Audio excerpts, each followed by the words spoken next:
Hello दोस्तों, स्वागत है आपका अपने यूट्यूब चैनल दीक्षा क्लास स्टडी की ऑनलाइन प्लेटफॉर्म पर, जो आपके लिए हमेशा से करत है और आगे भी इसी प्रकार से करत करते रहेगा। आशा करते हैं आप सब एकदम मस्त होंगे, हम भी एकदम मस्त हैं। तो जैसा कि आपको पता है कि क्रैश कोर्स हम लोगों ने देखा था। क्रैश कोर्स के अंतर्गत हम लोगों ने बीएसबी क्लास 10 का ज्योग्राफी के अंतर्गत first number, second number, third number chapter हम लोग चल रहे थे। तो थर्ड नंबर चैप्टर के अंतर्गत हम लोग शक्ति संसाधन स्टार्ट किए थे, और शक्ति संसाधन के अंतर्गत I think it may be a third या fourth class. So that don't waste your time, let's start. आज की कथा हम लोग को करना क्या है, सबसे पहले ये समझ लेते हैं। आप लोगों को कल हमने भूगर्भिक श्रेणी के अंतर्गत जितने भी कोयले के संसाधन थे हमारे भारत के अंतर्गत भूगर्भिक दृष्टि से भारत को कितने भागों में कोयला का संसाधन किया जाता है, तो उसका हम फिगर बनाना भूल गए थे। जब वीडियो बन गया तो उसके बाद हमको याद आया कि इसको बांटना भी था। तो चलिए हम इंडिया का मैप बनाते हैं, पुनः इस चीज को हम कंप्लीट करके आपको दिखाते हैं कि कहां कहां हम इसको कहां कैसे। दो भागों में बांटा था आपको, पहला गोंडवाना समूह, दूसरा था हमारा टर्शियरी समूह। तो गोंडवाना समूह कहां से कहां तक विस्तृत है और उसमें हमारा टर्शियरी समूह कहां से कहां तक विस्तृत है, इसको हमको देखना है इंडिया के मैप पे। चलिए हम लोग इंडिया का मैप बनाते हैं।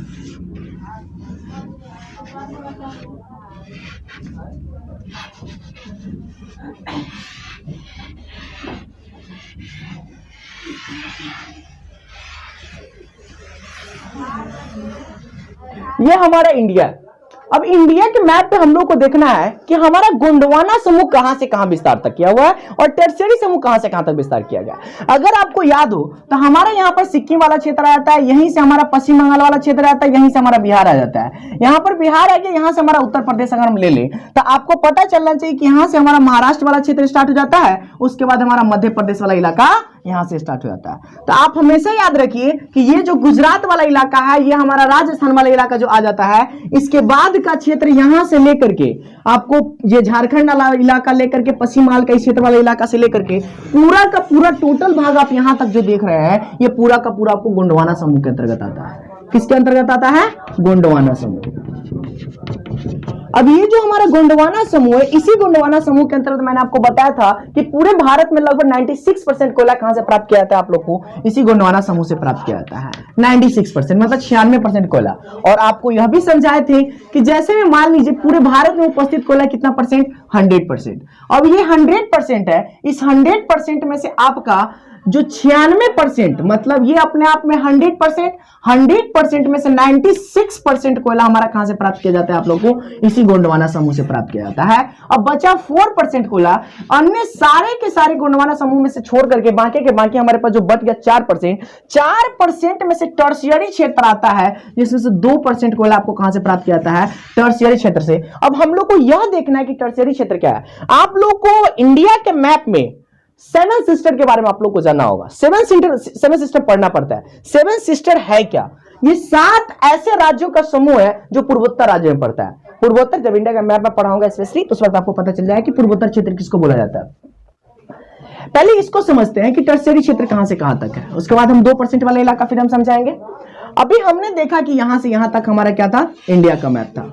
अभी जो इंडिया है, यहां पर आपको पता होगा कि यहां पर हमारा त्रिपुरा वाला क्षेत्र आता है, त्रिपुरा के बाद यहां पर हमारा बांग्लादेश आ जाता है, बांग्लादेश के बाद यहां पर हमारा असम है। इस रूप में यहीं पर एक असम है, दिहांग दर्रा से आप लोगों से हमेशा 10th क्लास में क्वेश्चन आता है, दिहांग दर्रा से। और ब्रह्मपुत्र नदी जो मानसरोवर झील से हमारी प्रवाहित होती है, इसी दिहांग दर्रे से हमारे भारत में प्रवेश करती है। तो इसी दिहांग दर्रे से प्रवेश करती है, तो यहां से लेकर के और पश्चिम बंगाल के बाद का जो इलाका यहां तक बच गया, इस पूरे के पूरे क्षेत्र को हम लोग क्या बोलते हैं? टर्शियरी क्षेत्र बोलते हैं। कैसे? टर्शियरी क्षेत्र मतलब तृतीयक क्षेत्र। देखो, इकोनॉमिक्स की दुनिया में जो तृतीयक क्षेत्र था वो अलग है। तृतीयक क्षेत्र मतलब सेवा क्षेत्र, वो मैं बार बार बता रहा हूं, वो सेवा क्षेत्र अलग है हमारा। ये तृतीयक क्षेत्र कहने का मतलब यहां पर कोयले की तुलना कर रहा हूं मैं, कोयले के अंतर्गत टर्शियरी क्षेत्र, इसका नाम दिया गया है, बस नथिंग एल्स। तो ये हो गया। और ये बाकी जो हमारा ऊपर वाला इलाका रह गया, इसके अंतर्गत से हमको उतना मात्रा में कोयले की प्राप्ति नहीं होती। कोयले की प्राप्ति होगी भी कैसे, आप भी जरा सोचकर देखो। हमारा ये जम्मू कश्मीर का इलाका हो गया, फिर हमारा उत्तर प्रदेश का हो गया, बिहार का हो गया, यहाँ पर नेपाल हो गया हमारा। इस वाले इलाके में आपको पता है हिमालय क्षेत्र है। हिमालय क्षेत्र में बर्फ की मात्रा अधिक है, और बर्फ की मात्रा अधिक होने के कारण यहाँ पर भूगर्भिक दृष्टि से कोयला की उत्पादित हो ही नहीं सकती। It can't be possible. हम लोग कभी भी कोयला प्राप्त कर ही नहीं सकते, तो यहां से हमको कोयला की प्राप्ति नहीं हो पा रही है। अब बचा हमारे पास क्या? राजस्थान वाला इलाका। राजस्थान वाले इलाके में आपको पता है कि इतना ज्यादा मात्रा में वहां पर थार प्रदेश है, इतना ज्यादा मात्रा में गर्मी है कि वहां पर भी कोयले की प्राप्ति उतना ज्यादा नहीं हो सकती, क्योंकि उस दृष्टि से वहां पर भौगोलिक क्षेत्र उपस्थित नहीं है, इसलिए वहां पर भी प्राप्त नहीं हो सकता हमको। तो बचा ये वाला इलाका, और ये वाला इलाका में क्लास 9 के फर्स्ट नंबर चैप्टर में आप लोगों को पढ़ाया गया होगा, और सेकंड नंबर चैप्टर में आप लोगों को पढ़ाया होगा। क्लास 7 के first number chapter, second number chapter में आपको पढ़ाया गया हुआ है पूरा का पूरा आपको चट्टान के बारे में। उसी चट्टान में आप लोगों को यह भी पढ़ना था आप लोगों को कि क्या ये वाला जो हमारा है पठारी क्षेत्र है, मध्य भारत से पूरा का पूरा नीचे आइएगा कि आपका पठारी क्षेत्र हो जाता है, हमारा पूर्वोत्तर भारत से इधर आ जाएगा ये मैदानी क्षेत्र हो जाता है, और ये वाला इलाका हमारा पठारी क्षेत्र। और पठार एक ऐसा क्षेत्र होता है जहां के अंतर्गत उपस्थित खनिज, कोयला, तेल, पेट्रोलियम, ये सारी के सारी चीज आसानी से उपलब्ध होते हैं। अगर ना उपस्थित होगा तो उसे पठारी क्षेत्र कहेंगे नहीं। आ गया समझ में? तो आशा करते हैं टॉपिक समझ में आ रही होगी। Thank you so much. Next हम लोग आज जो टॉपिक स्टार्ट होने वाले हैं उसको देखते हैं। आज के टॉपिक का नाम है पेट्रोलियम। अच्छा, कौन कौन से ऐसे व्यक्ति जिन्होंने पेट्रोलियम का उपयोग नहीं किया, जरा सा हाथ उठाइएगा। सॉरी, हाथ नहीं, मतलब बताइएगा। ऐसे कोई भी ऐसे व्यक्ति आप लोग को नहीं मिलेंगे जिसने पेट्रोल का उपयोग नहीं किया है। संभवतः हम लोग आज आए दिन नॉर्मली पेट्रोल का उपयोग कर रहे हैं। अच्छा, एक नारियल तेल उपयोग करते हो, जानते हो नारियल तेल इतना ज्यादा लगाने के बाद भी हमारा बाल इतना पतला क्यों होता चला जाता है, हमारा ये बाल इतना मुलायम क्यों हो जाता है नारियल तेल लगाने से? उसके अंदर कुछ खासियत है। एक जो हरा डब्बल आता है नारियल तेल, उसमें बात नहीं कर रहा हूं मैं, ये जो निहार का आता है उसमें, इसमें कुछ ना कुछ तेल की मात्रा ऐसी होती है जो पेट्रोलियम पदार्थ से बने हुए हैं, और पेट्रोल के अंदर इतनी शक्ति होती है कि आपके हर चीज को साफ करके रखता है। अब इसी कारण से बाल कमजोर होते जा रहे हैं। देखो, मैं ये ऐसा नहीं कर रहा हूं कि मतलब नारियल तेल का मतलब बुराई कर रहा हूं, बस जो हकीकत है सो मैंने आपको बताया, ठीक है? तो यूज करो, मैं भी नारियल तेल ही यूज करता हूं नॉर्मली, मैं सुबह से उठकर नारियल तेल ही लगाता हूं, मेरे बाल में अभी भी नारियल तेल ही लगे हैं। ओके, मुझे भी ज्यादा हाई फाई नहीं पसंद है। आज जो हमारा शुरू होने वाला है उसका नाम क्या है? पेट्रोलियम।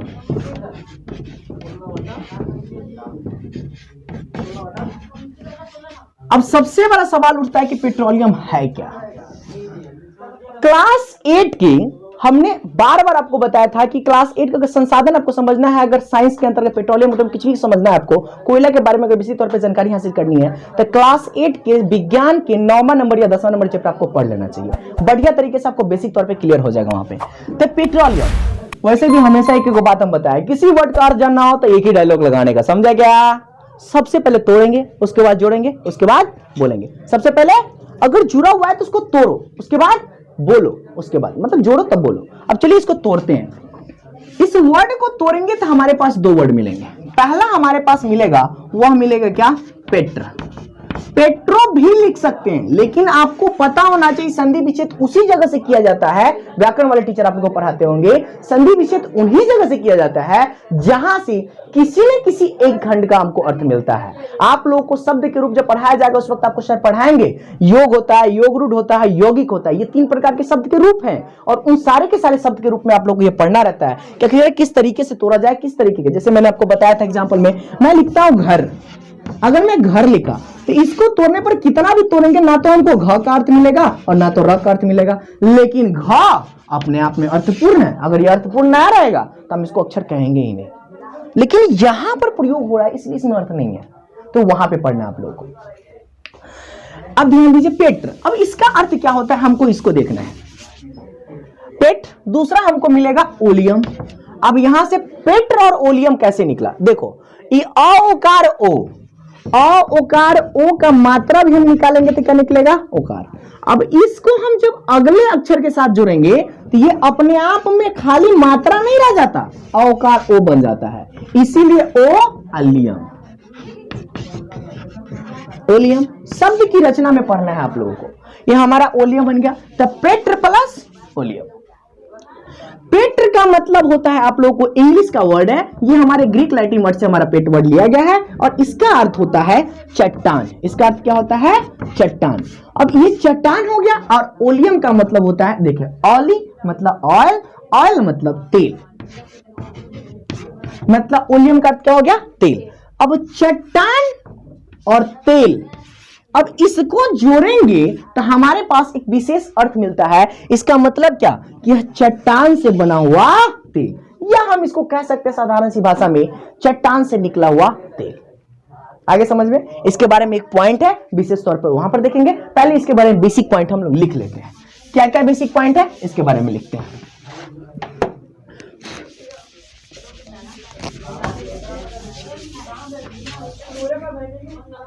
चलिए इसका पॉइंट लिखिए। यह एक प्रकार का ईंधन है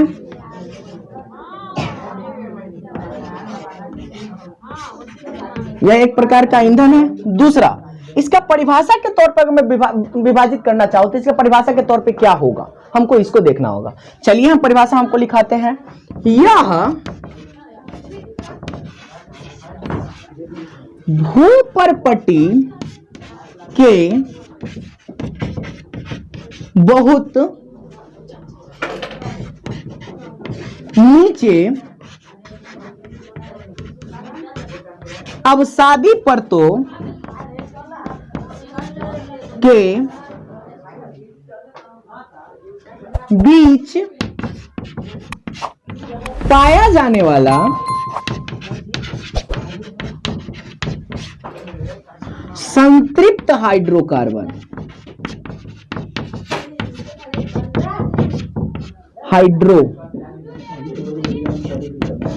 संतृप्त हाइड्रोकार्बनों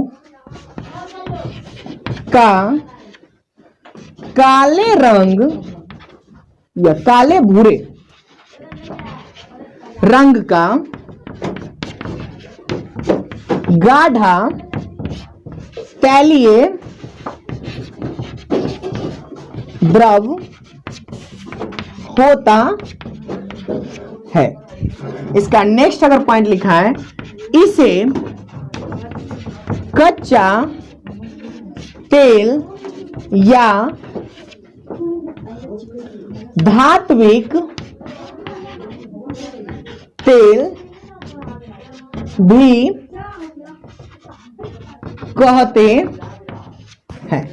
अब आइए इस तीनों के तीनों पॉइंट को समझते हैं। ये बेसिक पॉइंट हो गया पेट्रोलियम को लेकर के। हमने लिखा है क्या, यह एक प्रकार का ईंधन है। ईंधन का मतलब होता है वह चीज जो क्या कर सकता है, किसी भी चीज को ऊर्जा की प्राप्ति में मदद करता है, वही हमारा ईंधन है, जिनसे हमें ऊर्जा की प्राप्ति होती है, जो जलने में हमारी मदद करता है। समझ में आ रही बात, ऊष्मा की प्राप्ति होती है, वही ईंधन है हमारे पास। तो पेट्रोलियम एक प्रकार का क्या है, प्राकृतिक ईंधन है। यह भूपर्पटी के बहुत नीचे अवसादी परतों के बीच, भूपर्पटी के नीचे अवसादी परतों के बीच पाया जाने वाला संतृप्त हाइड्रोकार्बन का काले भूरे रंग का क्या है, एक गाढ़ा तैलीय द्रव है। ये गाढ़ा क्या है, एक प्रकार का तैलीय द्रव है। देखिए भूपर्पटी की मैं बात कर रहा हूं, तो अगर तेल का निर्माण होगा तो ये सबसे पहले ऊपरी परत हो गया, परती हो गए, फिर उसके नीचे हमारा गिट्टी हो जाएगा, फिर उसके नीचे हमारा पर यहाँ पर तेल है हमारे पास, और फिर उसके नीचे गाढ़ा द्रव है।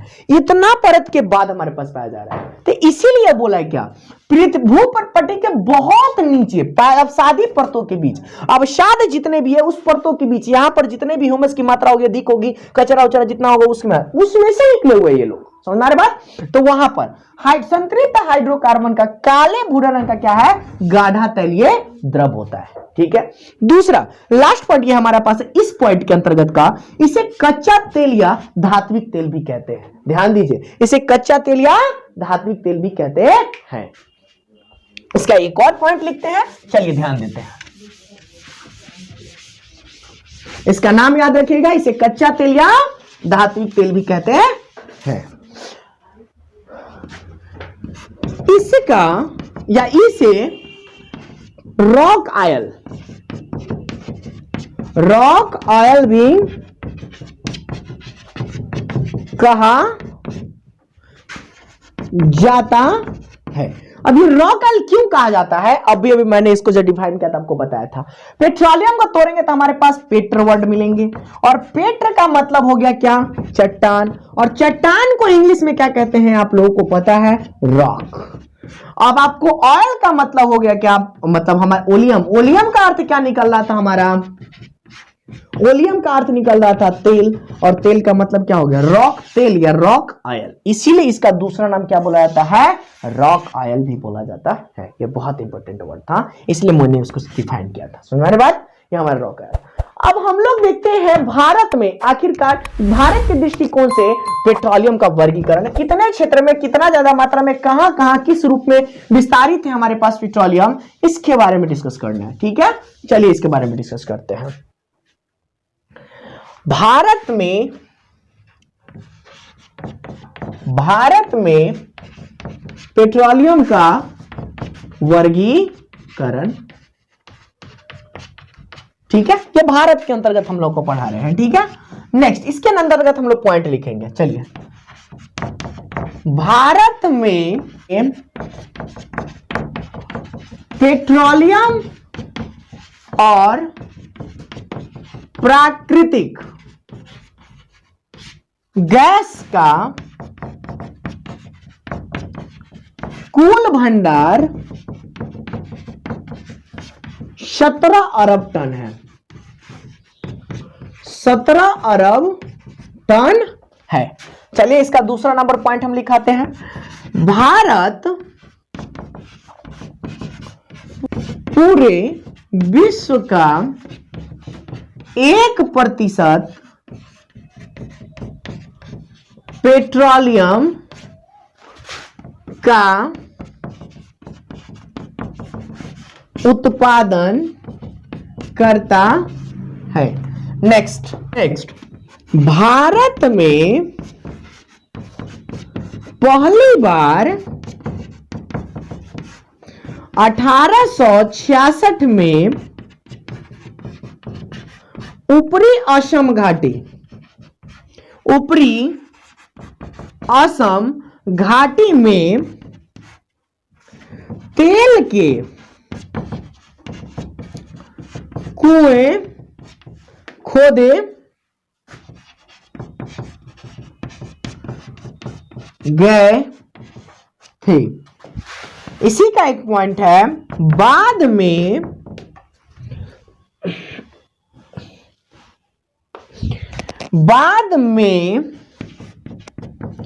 डिगबोई, खंभात क्षेत्र तथा मुंबई हाई से भी तेल का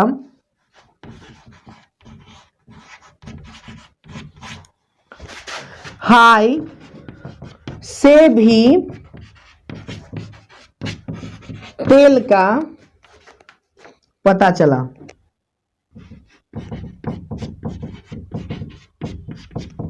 आइए इसको समझते हैं। भारत में पेट्रोलियम का वर्गीकरण, भारत के अंदर हम लोग पेट्रोलियम का वर्गीकरण देख रहे हैं, तो भारत में पेट्रोलियम और प्राकृतिक गैस का कुल भंडार कितना है? 17 अरब टन। दोनों मिलाकर के 17 अरब टन है हमारे पास। भारत में पूरे भारत जो है, भारत पूरे विश्व का, अगर पूरे विश्व में अपने आप में जो तेल उत्पादन हो रहा है वह भी कितना परसेंट? अपने आप में 100%। उसमें से 1% उत्पादन कौन कर रहा है? आपका भारत कर रहा है। 17 अरब टन है, सॉरी, तो ये 1%, हाँ तब भी 1%। आगे कह रहा है भारत में पहली बार 1866 में ऊपरी असम घाटी में तेल के कुएं खोदे गए थे। सबसे प्रथम बार आपको कहां खोदा गया था आपको 1866 ईस्वी में। कहां? ऊपरी असम वाले क्षेत्र में। फिर बाद में इसे डिगबोई में, असम के डिगबोई क्षेत्र में मिला, हमारे पास खंभात में मिला, तथा मुंबई में भी मिला। तेल का पता चला था। अब हम लोग तेल के वितरण का, तेल क्षेत्र वितरण के बारे में पढ़ते हैं। तो भारत में तेल में जितना पाया जाता है उसके आधार पर उसे कितने भागों में बांटा गया है? 5 भागों में बांटा है। तो तेल क्षेत्र का वितरण, लेकिन किसके संदर्भ में? भारत के संदर्भ में। तेल क्षेत्र का वितरण, चलिए इसके बारे में डिस्कस करते हैं। पहला प्रकार अगर हम देखें तो पहला प्रकार आ जाता है उत्तर पूर्वी प्रदेश। पहला प्रकार कौन सा आ जाएगा आपका? उत्तर पूर्वी प्रदेश। तो अभी हमें मेन टॉपिक क्या हो जाएगा हमारे पास? उत्तर पूर्वी प्रदेश। चलिए इसका पॉइंट हम लोग लिखते हैं। यहां 1866 में तेल के लिए खुदाई की गई थी। खुदाई की गई थी। दूसरा इसका पॉइंट हम लिखा है तो क्या हो सकता है? मुख्य उत्पादक डिगबोई,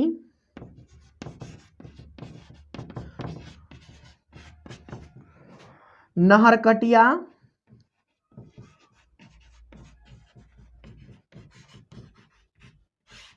नहरकटिया,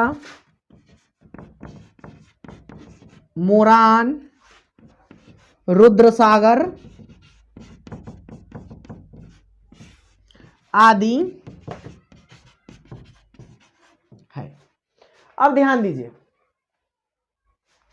हमने उत्तर पूर्वी क्षेत्र प्रदेश के बारे में आपको यह बताया कि यहां पर सबसे प्रथम बार 1866 में क्या किया गया था, खुदाई किया गया था। ठीक है, तो उत्तर पूर्वी क्षेत्र से पहली बार कहां, 1876 में। अब उत्तर पूर्वी क्षेत्र आ गया तो इंडिया का मैप याद कीजिए, उत्तर पूर्वी क्षेत्र हमारा कौन सा पड़ रहा है, यही वाला ना इलाका। तो असम की मैं बात कर रहा हूं, अभी पहला पॉइंट दिखाते क्या, 1866 ईस्वी में असम के पूर्वी क्षेत्र में क्या किया गया था, खुदाई किया गया था। तो उत्तर पूर्वी क्षेत्र दुनिया की तुलना करके ना बात कर रहे हैं, लेकिन भारत के अंतर्गत पड़ रहे हैं, इसीलिए बोला गया 1866 में उत्तर पूर्वी प्रदेश के लिए खुदाई किया गया था।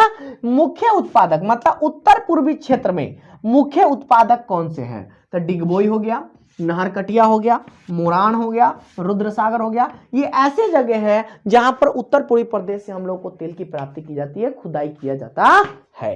अगला हमारा उत्तर पूर्वी और दूसरा का नंबर हमारा पॉइंट जो आ जाता है उसका नाम है गुजरात क्षेत्र। उसका नाम क्या है, गुजरात क्षेत्र। चलिए गुजरात क्षेत्र के बारे में पढ़ते हैं दूसरा का नंबर पॉइंट को। यह हमारा हो जाएगा दूसरा, यह हमारा हो जाएगा गुजरात प्रदेश या गुजरात क्षेत्र, आप जो बोल दीजिए, गुजरात क्षेत्र या प्रदेश। इसका पॉइंट हम लिखते हैं, यहां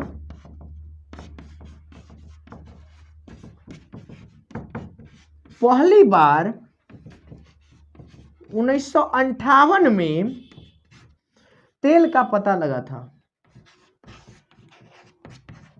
तेल का पता लगा था। दूसरा नंबर पॉइंट, मुख्य उत्पादक, मुख्य उत्पादक अंकलेश्वर, अंकलेश्वर, कलोल, नवगांव, इसके बारे में कुछ सुना ही चुका है आप लोगों को, नवगांव, कोलंबा,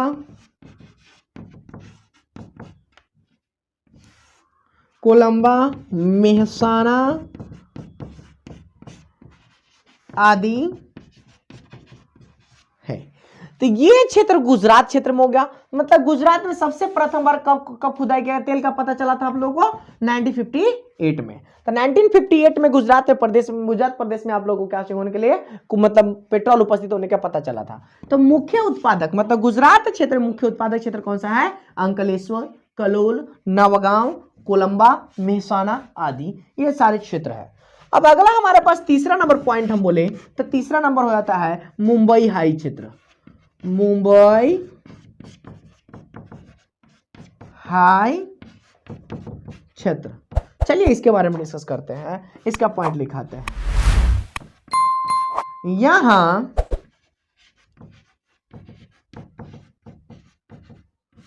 अनुमानित तेल के भंडार, तेल का भंडार 80 करोड़ टन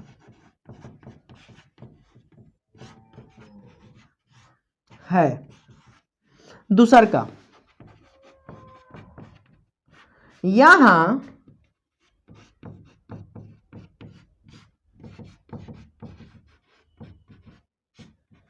सागर सम्राट नामक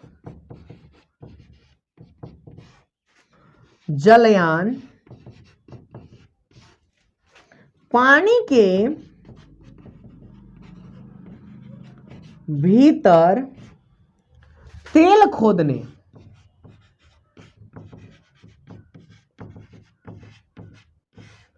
तेल खोदने का काम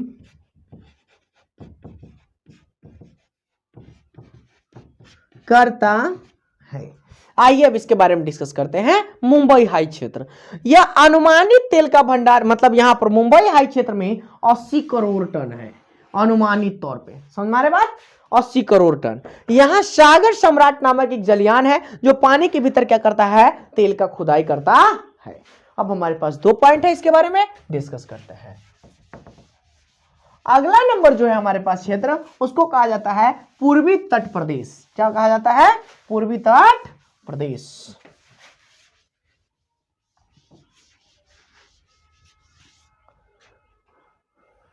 ये हमारा तीसरा नंबर हो जाएगा, पूर्वी तट, सॉरी चौथा नंबर पूर्वी तट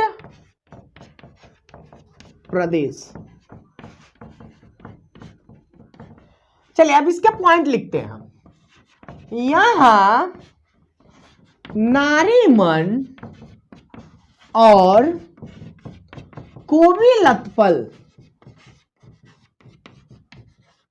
कोविलत्पर कावेरी क्षेत्र के, कावेरी प्रदेश के मुख्य तेल क्षेत्र है। चलिए इसका अगला नंबर पॉइंट, इसके अलावा गोदावरी कृष्णा क्षेत्र में भी तेल की खोज हुई है। यह हमारा ये हो गया चौथा नंबर पॉइंट। अब 5वां नंबर लिख लेते हैं, उसके बाद एक बार में ही समझ लेंगे। अब दूसरा है हमारे पास बाड़मेर बेसिन। अब 5वां है हमारे पास बाड़मेर बेसिन, जगह का नाम है बाड़मेर बेसिन। इसका नंबर यहां मंगल क्षेत्र से 2009 से उत्पादन शुरू हो गया है। अगला यहां प्रतिदिन 56,000 बैरल तेल का उत्पादन हो रहा है। अब आइए इस दोनों को समझते हैं। पहला पूर्वी तट प्रदेश, इसके बारे में यहां का पूर्वी तट प्रदेश में एक जगह जिसका नाम है नारीबन, दूसरी जगह हमारे पास कोविलत्पल। तो जो नारीबन और कोविलत्पल है जो कावेरी देश के क्या है, मुख्य तेल क्षेत्र है। यहां पर तब पूर्वी तट क्षेत्र के कावेरी नदी है, उसके क्षेत्र से हमारा क्या प्राप्त किया जाता है आप लोग को, यही पेट्रोलियम पदार्थ किया जाता है। दूसरा, इसके अलावा गोदावरी कृष्णा क्षेत्र में भी क्या है, तेल की खोज हुई है नए स्तरों पे। बाड़मेर बेसिन एक जगह है, वहां की बात कर रहा है। यहां पर सबसे पहले मंगल क्षेत्र में 2009 में क्या किया था, तेल का उत्पादन शुरू हुआ था। कहने का मतलब तेल की खुदाई शुरू हो गई थी 2009 से। यहां प्रतिदिन 56,000 बैरल तेल का उत्पादन किया जाता है। कहां, तो आपको बाड़मेर बेसिन में। आपको तेल को मापने की इकाई क्या है, बैरल है, याद रखिएगा। बैरल तेल को, एक बैरल बराबर कितना होता है, 2.16 शायद कुछ होता है, या कि 216 कुछ होता है, याद नहीं मुझे, हो सकता है कल की क्लास में आपको लिखा दूं। तो आज के लिए मैं इतना ही रखता हूं, तब तक के लिए bye, keep smiling and keep smiling. Thank you so much. जय हिंद, जय Bharat, bye, thank you. Sorry.